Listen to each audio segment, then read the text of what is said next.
Shalom. Ya, senang bisa ketemu dengan Anda.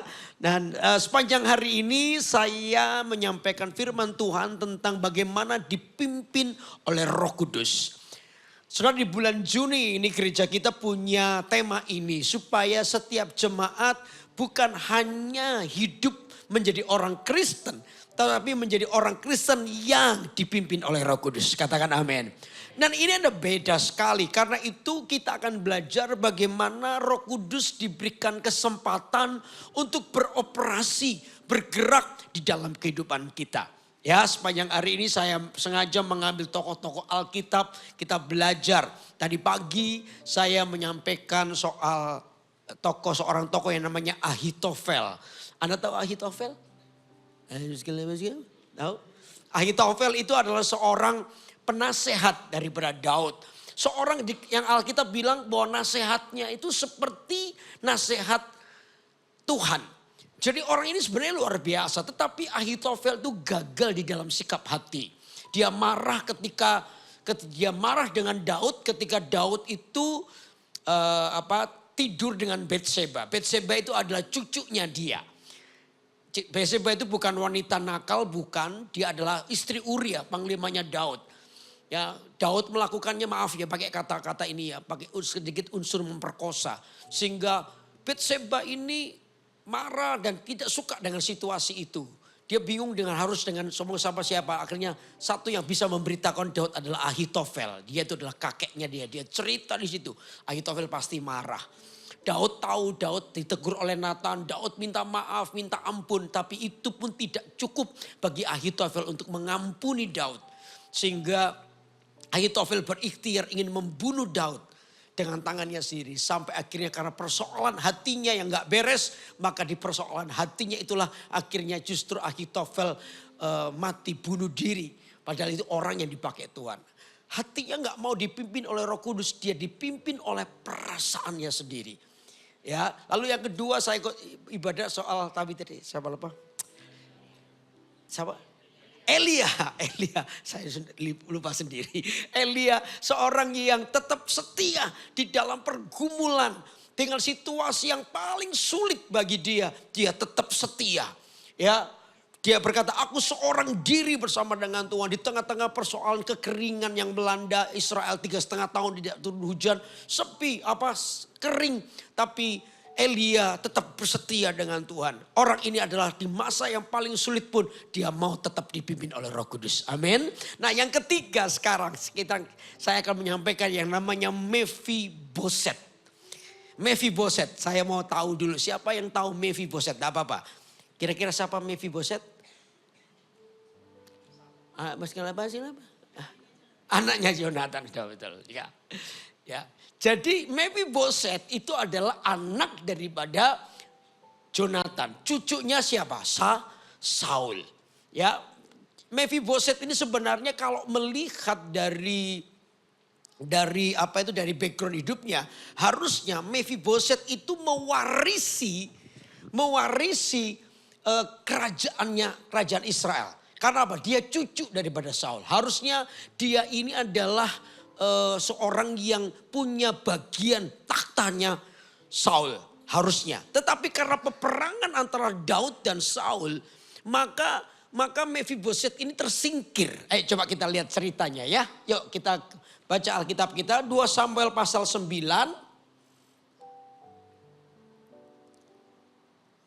2 Samuel pasal 9.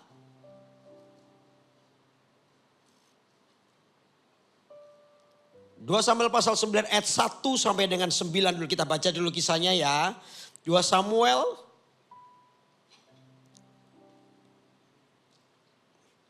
Oke, yuk 2 Samuel pasal 9 ayat 1. Yang sudah ketemu katakan amin. Yuk kita baca ya. Berkatalah Daud, masih adakah orang yang tinggal dari keluarga Saul? Maka aku akan menunjukkan kasihku kepadanya oleh karena apa? Jonathan. Anda tahu ya, Daud dengan Jonathan ini terjadi sebuah persahabatan. Bahkan persahabatan sangat erat, maka mereka kayak saudara. Nah, hari itu ketika jauh setelah Yonatan meninggal dan Daud menjadi raja orang Israel, Daud ini tiba-tiba digerakkan oleh Tuhan. Untuk apa? Untuk memberikan perhatian kepada keluarga Saul atau anak dari Yonatan. Siapa? Ya, dia bertanya, adakah keluarga dari keturunan Saul? Ya, aku ini ingin menunjukkan kasihku karena Yonatan. Adapun keluarga Saul mempunyai seorang hamba yang bernama Siba. Ia dipanggil menghadap Daud. Lalu raja bertanya kepadanya, engkaukah Siba? Jawabnya, hamba Tuanku. Kemudian berkata raja, tidak adakah lagi orang yang tinggal dari keluarga Saul? Aku hendak menunjukkan kepadanya kasih yang dari Allah. Lalu berkatalah Siba kepada raja, masih ada seorang anak laki-laki Yonatan yang cacat kakinya. Tanya raja kepadanya, di manakah ia? Jawab Siba kepada raja, dia ada di rumah Makir bin Amiel bin apa? Lodebar. Sesudah itu Raja Daud menyuruh mengambil dia dari rumah Makir bin Amiel dari apa? Lodebar. Nah saudara, ini Daud ini luar biasa. Hati Daud ini luar biasa. Makanya Tuhan tuh berkenan kepada Daud. Bahkan Daud di tengah-tengah kejayaannya dia masih ingat. Ya sekalipun Saul itu musuhnya yang berkali-kali ingin membunuh Daud. Daud itu Alkitab bilang ingin menunjukkan kasih. Ini hatinya Daud begitu luar biasa. Makanya Tuhan itu berkata, aku berkenan sama orang ini. Karena hatinya itu begitu luar biasa. Ya, dia mau menunjukkan kasih kepada keluarga Saul. Dia tanya kepada Siba. Siba itu salah satu hamba daripada Saul. Siba, ada enggak keluarga dari Saul yang masih hidup? Ada enggak? Ya, aku ingin menunjukkan kasihku kepada dia. Lalu Siba bilang, oh ada yang namanya Mephiboset. Mephiboset ada, dia itu cacat kakinya. Sekarang dia itu tinggal di Lodebar, di rumahnya Makir di Lodebar. Oh oke, bawa jemput dia ke sini. Bawa dari kota Lodebar itu ke kota Daud. Nah saudara, siapa ini? Mephiboset itu dikatakan cacat kakinya. Sebenarnya Mephiboset itu tidak cacat. Harusnya dia normal, tetapi karena pertempuran antara Daud dengan Saul pada waktu itu, maka satu hari inangnya itu, dia masih kecil, inangnya bawa dia lari dan inangnya itu jatuh. Sehingga anak ini pun ikut jatuh sehingga tertimpa. Coba kita baca ya Alkitab ya. Bentar, di mana itu ya? Di 2 Samuel pasal 4 ayat keempat, coba lihat. 2 Samuel pasal yang keempat ayat keempat. Oke, kita baca ya. Yonatan anak Saul mempunyai seorang apa? Ya, anak laki-laki yang cacat kakinya. Ia berumur berapa? 5 tahun ketika datang kabar tentang Saul dan Yonatan dari Israel. Inang pengasuhnya mengangkat dia pada waktu itu. Lalu apa? Lari. Tetapi karena terburu-buru larinya, anak itu jatuh dan menjadi apa? Timpang. Ia bernama siapa? Mephiboset. Jadi Mephiboset ini adalah seorang yang sebenarnya normal. Tetapi ketika umur 5 tahun karena pertempuran itu dia dibawa lari oleh inang pengasuhnya. Lalu tiba-tiba mungkin gak dijelaskan. Dia mungkin tersandung atau terpleset jatuh. Sehingga gara-gara dia jatuh itu kakinya timpang.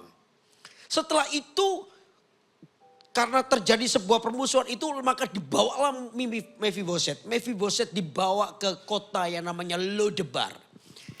Saudara, Anda bisa bayangkan perasaan Mephiboset. Mephiboset ini seorang yang harusnya dia mewarisi takhta kerajaan. Karena dia cucu daripada Saul, anak Yonatan.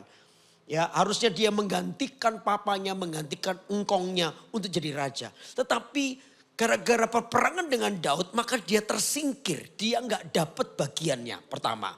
Lalu yang kedua, dia harusnya nggak cacat, maaf ya.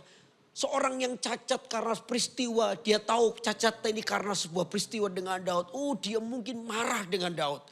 Dia mungkin sakit hati dengan sebuah keadaan di mana dia sudah kehilangan tahtanya. Yang kedua, dia cacat gara-gara peperangan itu. Anda bisa bayangin betapa sakit hatinya Mephiboset. Setelah itu, dia juga tinggal di kota yang namanya Lodebar. Saya mulai riset kata Lodebar itu artinya tidak pernah merasa puas, itu Lodebar. Jadi bisa bayangin kondisi hati orang yang terluka ini. Dia sangat terluka dengan situasi keadaannya. Dia marah, dia tidak pernah puas dengan keadaannya. Karena apa? Seharusnya aku ini jadi raja. Yang pertama, seharusnya aku ini gak cacat. Seharusnya aku ini terima kemuliaan. Tapi hari ini aku tinggal di satu kota yang artinya tidak pernah merasa puas. Anda bisa bayangkan perasaan Mephiboset. Seorang yang terhilang oleh karena keadaan. Tapi untuk itulah saudara, saya tahu untuk orang seperti Mephiboset ini Tuhan menggerakkan Daud untuk apa? Menunjukkan kasihnya. Dia mau pindahkan Mephiboset ini dari kota dikatakan Lodebar, kota yang tidak pernah merasa puas, itu ke kota Daud. Kota Daud artinya kota penuh dengan kemuliaan Tuhan. Kota Daud di mana kota yang penuh dengan damai. Dia coba pindahkan dari Lodebar ke kota Daud. Kasih Tuhan dalam hidup kita itu seperti itu. Tuhan mau pindahkan Anda dan saya dari perasaan tidak puas menjadi masuk ke satu kota namanya kota damai. Tuhan ingin pindahkan kita. Halo amin. Bagaimana kita ini keluar dari situasi yang tidak pernah merasa puas. Tuhan pindahkan karena Tuhan ingin menunjukkan kasihnya kepada kita. Karena itu hidup dipimpin oleh Roh Kudus adalah begini loh. Beranilah untuk berpindah dari rasa amanmu tuh. Kadang-kadang dosa itu membuat kita tuh aman. Aman bukan aman karena Anda merasa puas. Tidak. Sebenarnya Anda tidak pernah merasa puas. Tapi karena situasi dosa itu yang membuat kita ini suka memuaskan yang namanya kedagingan kita. Maka kita suka tinggal di situ. Nah Tuhan ingin menunjukkan kasihnya. Untuk memindahkan kita dari Lodebar kepada kota Daud. Kota damai. Di mana di situ kita bisa mengalami yang namanya kemenangan Tuhan. Katakan amin. Makanya saya selalu bilang ibadah kita ini harus menjadi ibadah yang sejati. Masih ingat saya ngomong begitu? Ibadah kita itu harus menjadi ibadah yang sejati. Kata Alkitab, persembahkan tubuhmu sebagai persembahan yang hidup, yang kudus dan yang berkenan. Itu adalah apa? Ibadahmu yang sejati. Ibadah sejati itu adalah perubahan. Katakan perubahan.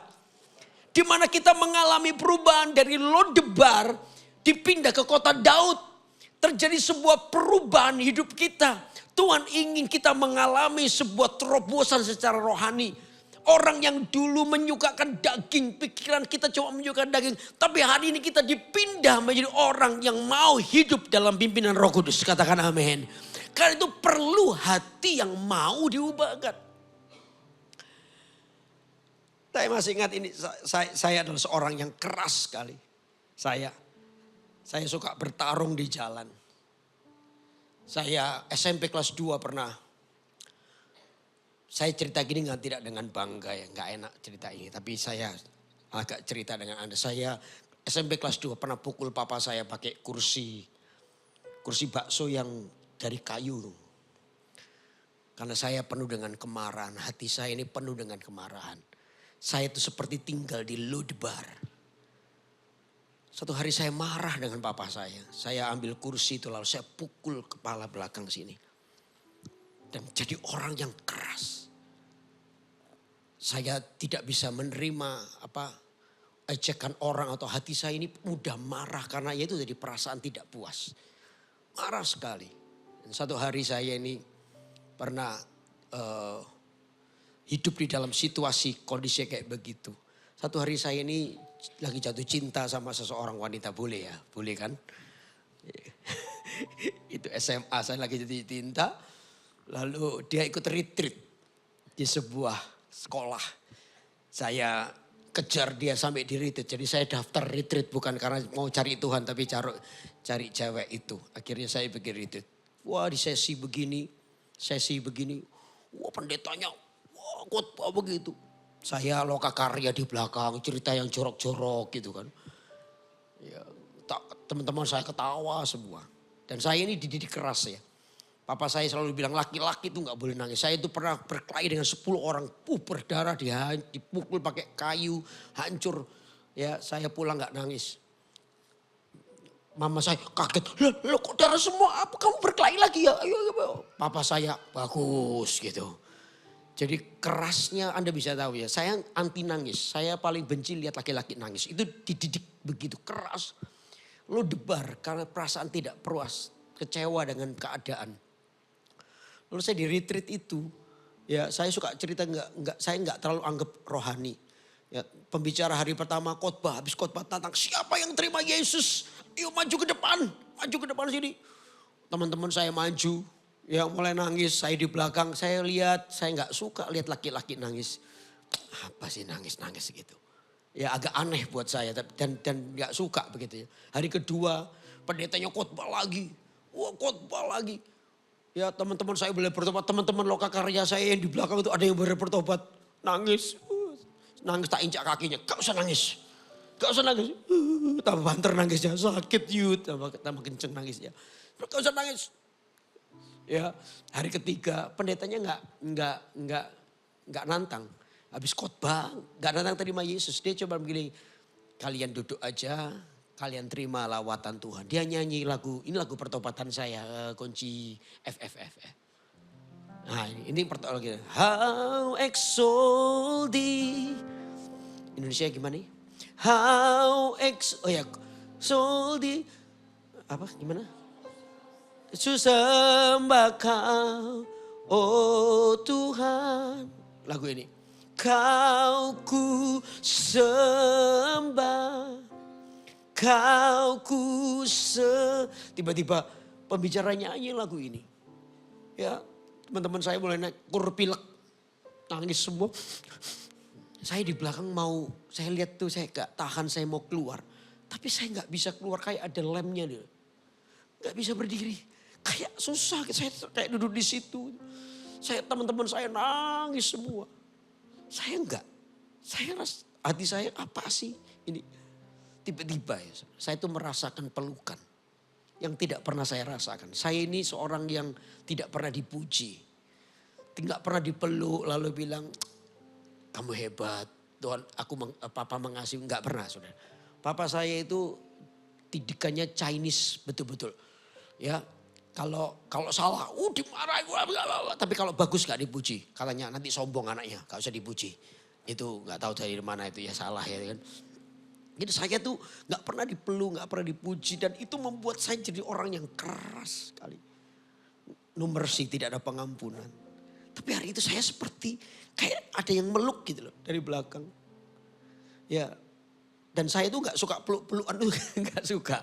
Saya ini gak terlalu romantis sebenarnya. Ya gak suka peluk-pelukan. Apa sih peluk-pelukan gini. Tapi saya rasa sesuatu di hatiku dijengkel satu ini. Siapa yang berani peluk-peluk aku. Tapi satu sisi ini kayak sebuah kebutuhan yang mungkin saya gak pernah tahu kalau itu kebutuhan saya. Saya gak pernah dipuji, gak pernah dipeluk. Jadi saya kayak rasa itu. Siapa ini? Lalu saya noleh ke belakang gak ada orang. Dari gak suka jadi takut saya. Karena saya duduk paling belakang. Apa tadi itu ya? Saya biarkan, saya merasa dipeluk lagi, saya biarkan tiba-tiba air mata saya mengalir. Saya ingat pesan papa saya, laki-laki itu gak boleh nangis, tak hapus. Begitu saya hapus, tambah deres. Tak hapus, tambah deres. Akhirnya saya nangis. Gitu. Saya gak tahu berapa lama saya nangis, tapi saya nangis sejadi-jadinya. Itu kayak bendungan jebol, udah lama gak pernah nangis, tapi hari itu saya nangis begitu. Saya gak tahu, begitu saya sadar. Kok ya saya buka mata di ruangan itu sudah gak ada orang. Panitia itu nakal ya. Biasanya kan doakan terima Yesus, ini kok gak ada yang doain saya ya. Gak tahu mungkin ada tapi ya saya sudah tersungkur gak karuan. Udah, saya cepet-cepet balik ke kamar saya. Teman saya lagi saat teduh. Biasanya saya gak pernah ikut saat teduh. Mereka saat teduh biasanya saya tertidur. Teman saya, Yudi saat teduh. Enggak. Ayo tahu. Kalau dipaksa pun saya marah. Saya sudah teduh, mau apa kamu? Teman saya bilang stres ya usah habis. Ya, saya sudah teduh. Mau apa kamu? Ya, biasanya teman saya saat teduh saya tidur. Tapi hari itu saya ambil tas saya yang Alkitab saya yang sudah 3 hari gak saya ambil. Saya duduk di sebelah teman saya. Teman saya kaget. Habis makan apa dia nih? Lihat saya duduk di sebelah. Teman saya ngomong soal kasih Tuhan. Oh Tuhan mengasihi saya. Tuhan menjamah saya. Saya gak ngerti. Ini ngomong apa ya?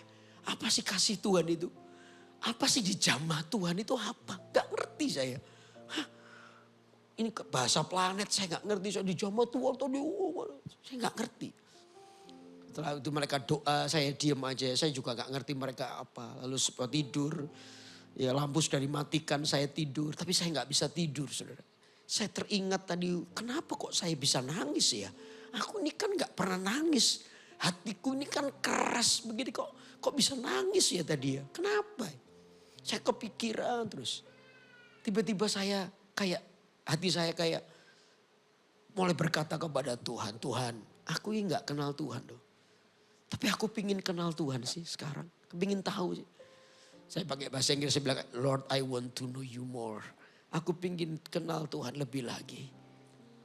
Saya coba duduk, lalu teman-teman saya sudah ngorok, kanan kiri sudah ngorok gitu. Saya sendirian. Lalu saya nyanyi pelan-pelan lagu tadi. Kau ku sembah, kau ku sembah. Tiba-tiba saya merasakan pelukan yang kedua. Saya nangis di situ. Tapi beda kali ini tidak saya hapus. Saya biarkan air mata saya mengalir. Saya duduk di keranjang itu merasa nggak enak. Kok nggak enak ya? Tiba-tiba saya berlutut di kasur itu. Saya berlutut, saya bilang Tuhan, aku nggak kenal Engkau, tapi aku ingin kenal Engkau. Saya nangis sejadi-jadinya. Saya baru hari itu saya mengalami sebuah perubahan. Saya pulang ke rumah, tidak ada yang berubah. Tidak ada yang berubah, tapi hatiku berubah. Saya rasa saya ketemu dengan papa saya ketemu dengan mama saya tetap. Teman-teman saya tetap tidak berubah, karakternya juga berubah. Tapi saya merasa sesuatu yang berubah di hatiku. Saya berdoa dulu papa saya cepat mati. Nggak tahu ketubruk becak atau apa terserah. Pokoknya cepat mati. Tapi hari itu saya berdoa, Tuhan selamatkan papa. Hati saya berubah. Istri saya tahu sekarang, saya cengeng banget. Saya tuh gampang nangis di hadirat. Kayak cerita kayak gini mau nangis saya. Anda tahu saya mau nangis tak tahan-tahan loh dari tadi. Ya. Saya kini hati saya hancur. Padahal cerita ini sudah berkali-kali saya ceritakan. Tapi ini pertobatan saya. Hatiku diubah. Aku ini dulu di Lodebar. Seperti Mephiboset.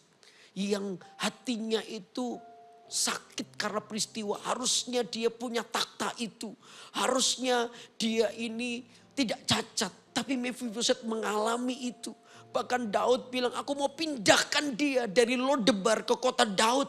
Ini yang Tuhan lakukan, ini yang Daud lakukan. Karena apa? Ingin menunjukkan kasih. Tahu nggak Tuhan ingin menunjukkan kasihnya kepada Anda?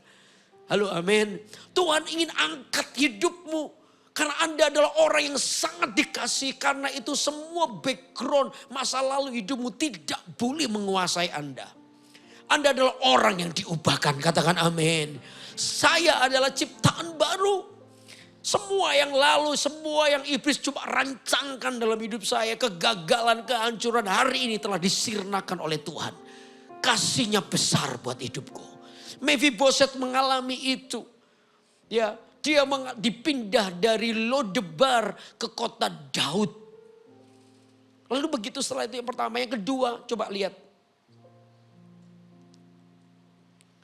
Ya seterusnya ya. Balik tadi mana? 2 Samuel pasal 9 tadi. Ayat yang keberapa tadi?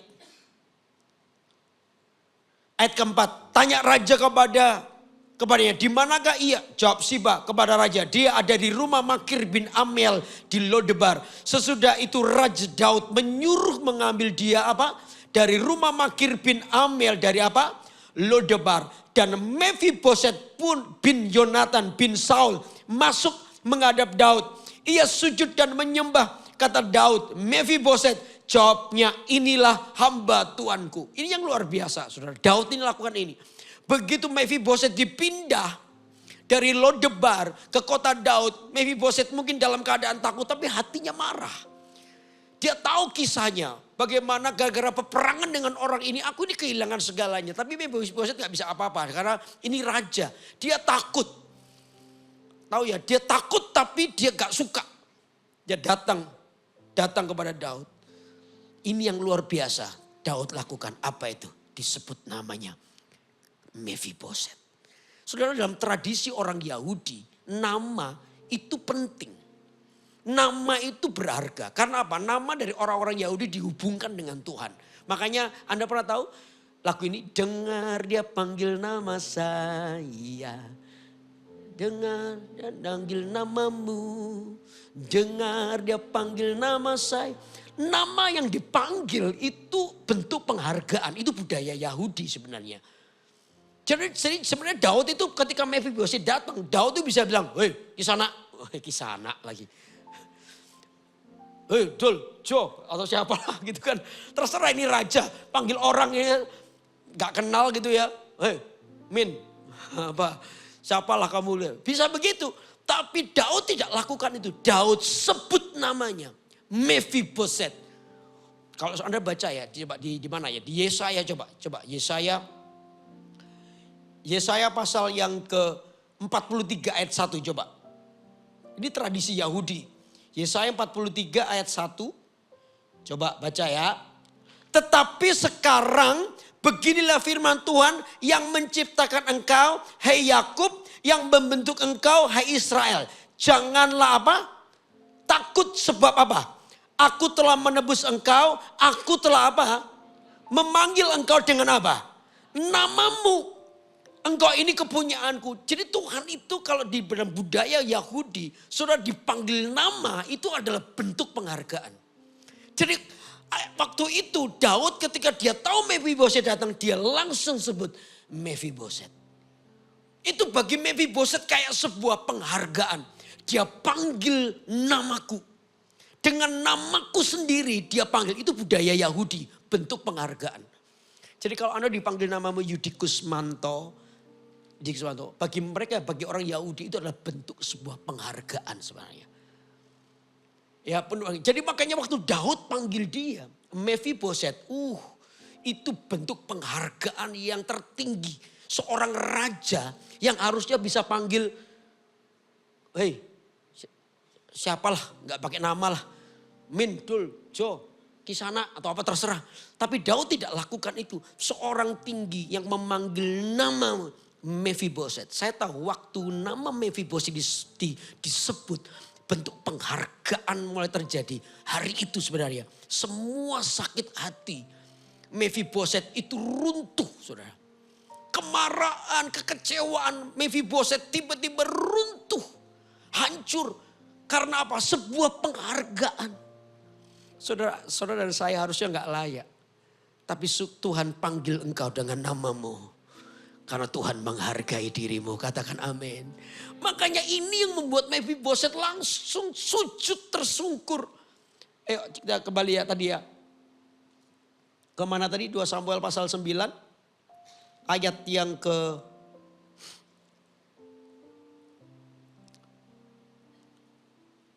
Ayat ke-6.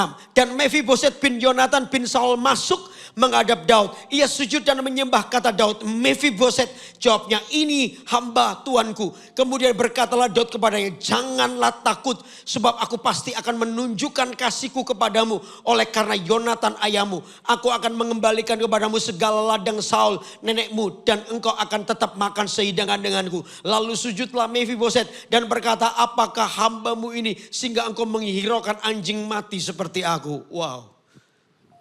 Waktu dia panggil namanya, ada sebuah penghargaan tertinggi. Itu yang namanya sakit hati, kemarahan Mephibosheth tiba-tiba sirna. Sampai Mephibosheth merasa gak enak sendiri. Sampai Mephibosheth berkata, siapakah aku ini anjing mati sehingga kau menghiraukan aku.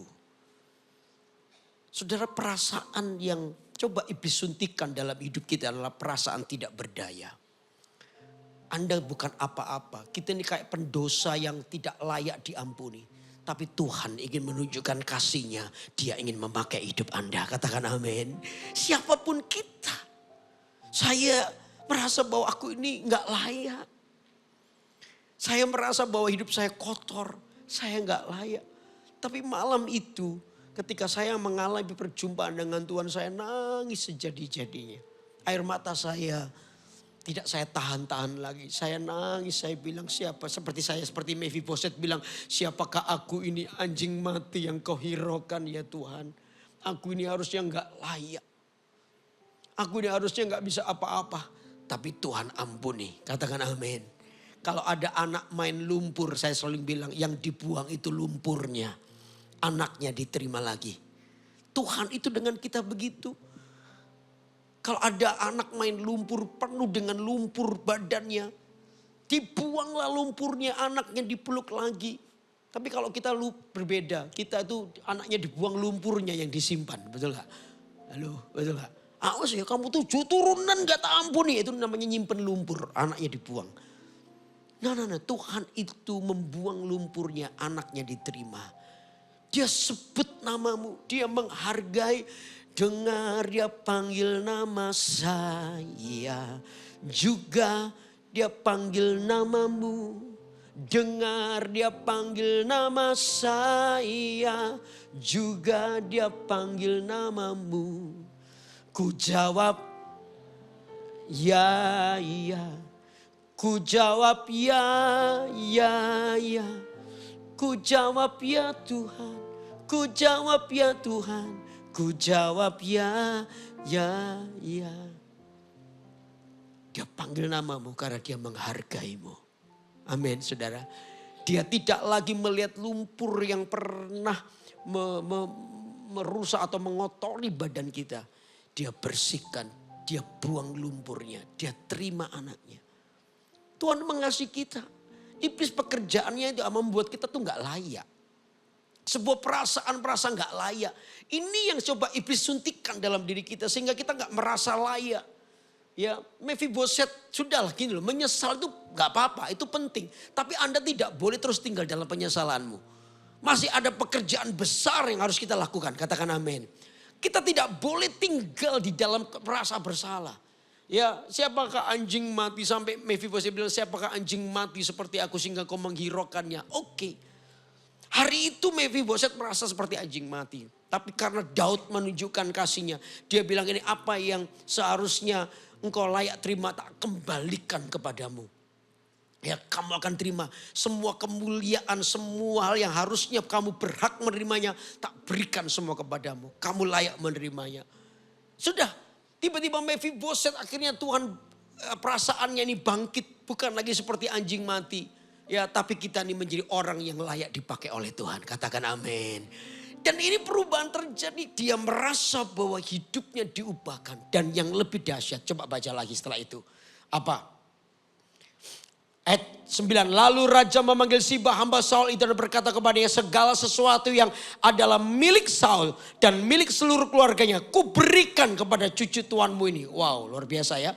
Engkau harus mengerjakan tanah baginya. Engkau anak-anakmu dan hamba-hambamu. Dan harus membawa masuk tuannya. Supaya cucu tuanmu itu ada makanannya. Mephiboset cucu tuanmu itu akan tetap makan sehidangan dengan aku. Siba mempunyai 15 orang anak laki-laki dan 20 orang hamba sampai di sini. Daud itu bukan hanya memanggil namanya, bukan hanya menghadap. Tapi setelah itu Daud bilang kepada Siba, seluruh milik Saul itu dikembalikan, dipulihkan. Katakan amin. Dipulihkan, bukan hanya itu. Mulai hari ini Siba itu makan sehidangan dengan raja. Wow, luar biasa kan. Kita ini siapa? Sehingga makan sehidangan dengan Tuhan. Kalau makan sehidangan itu berarti begini loh saudara. Meja makan kalau kami ya. Meja makan kami itu tempat kami ini satu keluarga ngomong yang mungkin sangat dalam. Rencana-rencana ke depan ya. Bagaimana anak kami, ini si A, ini si Sharon, bagaimana nanti dia tinggal di mana. Itu kami bicarakan di meja makan. Ya, rencana ke depan, hal-hal yang mungkin orang yang gak perlu tahu tapi itu rahasia keluarga. Itu kita bicarakan, karena yang makan ya keluarga. Itu di meja makan, kita bisa ngomong apa saja. Saudara bayangin Anda itu diajak masuk di dalam kedalaman apa yang Tuhan mau. Wih, siapa kita, betul gak saudara? Halo, Anda ngerti omongan saya? Siapa kita sehingga kita ini bisa duduk sehidangan dengan Tuhan. Artinya gini, Tuhan itu mau bicarakan soal isi hatinya. Di dalam hidupmu, Tuhan ingin membawa Anda masuk di dalam rencana Tuhan. Karena itu Ini penting buat kita. Anda bukan orang sembarangan, katakan amin. Anda adalah Mephiboset yang telah dipindah. Karena itu izinkan Roh Kudus itu memimpin hidupmu setiap waktu. Izinkan Roh Kudus itu memimpinmu setiap saat. Sehingga dari situlah Anda bisa mengerti rencana Allah dalam kehidupan Anda. Kita itu bukan sembarangan, kita bisa berjalan di dalam apa yang Tuhan mau. Nah ingat di sini, setelah ini saudara mulai jadikan Tuhan itu pengaruh terbesar. Apapun keputusan Anda. Kalau Anda memutuskan ini, kira-kira ini Tuhan suka enggak ya? Kalau saya memutuskan B begini, kira-kira Tuhan disenangkan enggak ya? Itu yang harus mendominasi hidup Anda. Katakan amin. Karena itu yang akan membawa Anda untuk menjaga masuk di dalam pimpinan Roh Kudus. Dalam jalan menyenangkan Tuhan. Karena apa? Tuhan itu menjadi bagian terbesar, pengaruh terbesar untuk apapun yang kita putuskan. Karena apa? Anda sekarang telah berada satu hidangan dengan Tuhan. Mephiboset telah masuk bersama dengan seharusnya orang yang terbuang, cacat, lalu tidak memiliki harta warisan. Tapi dia pindah. Bahkan diajak makan sehidangan dengan Daud. Dia bisa mendengar apa rencana-rencana kerajaan. Dia bisa mungkin diajak bicara, mungkin diajak diskusi. Wow, ini sesuatu yang luar biasa. Makanya saya hari ini ketika masuk dalam pelayanan ini, kalau saya menoleh ke belakang, kalau ada yang menoleh belakang ya sebenarnya nggak boleh. Coba melihat kasih Tuhan aja, siapa saya.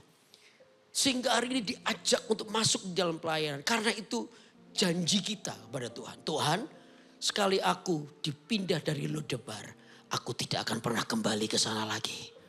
Katakan amin. Thank you untuk semua kesempatan yang Tuhan berikan. Aku mau sungguh-sungguh dengan Engkau.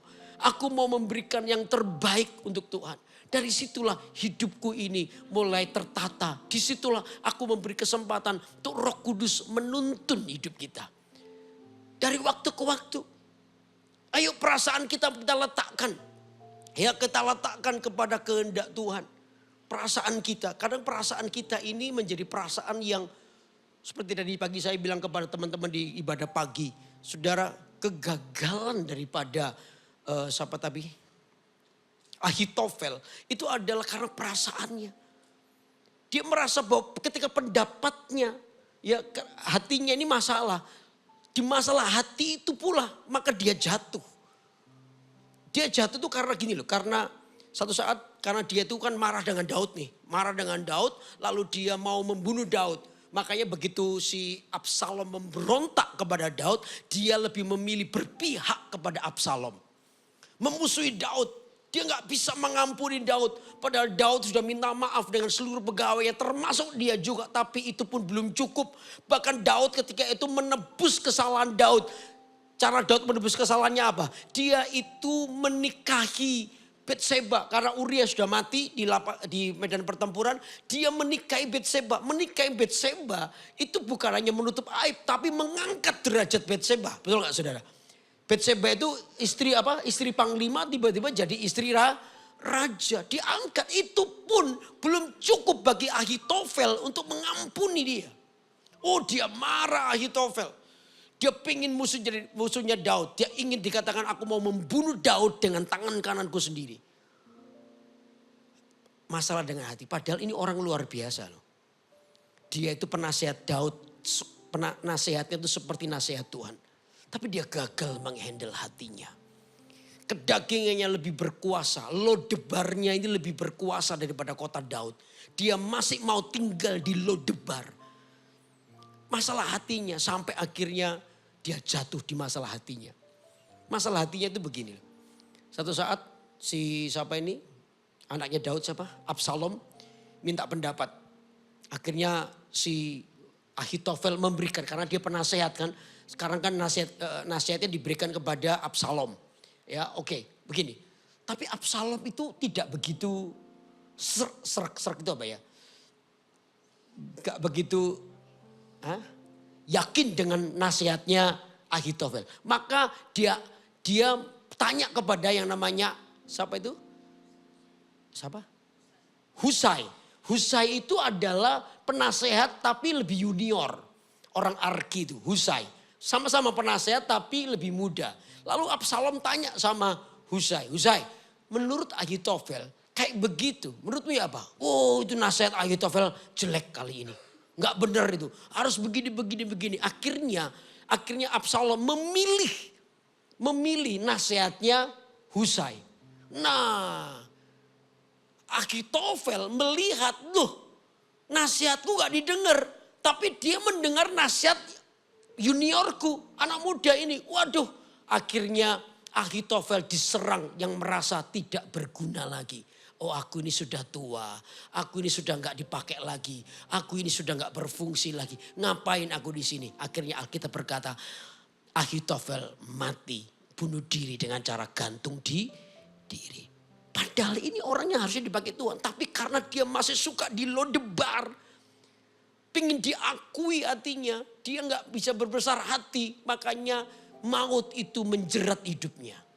Padahal orang ini adalah orang yang dipakai Tuhan. Karena apa? Dia gagal menghandle hatinya. Halo amin. Kayak saya misalnya nih. Saya dengan Pak Jul ini pendatang. Saya dengan siapa namanya? Calvin. Kita ini, saya dengan Calvin ini ahli kuliner di Balikpapan. Pak Jul datang dari Medan ke Balikpapan. Dia tanya ke saya, Pak Yudi, makanan yang paling enak di Balikpapan apa? Saya bilang nasi kuning Pak.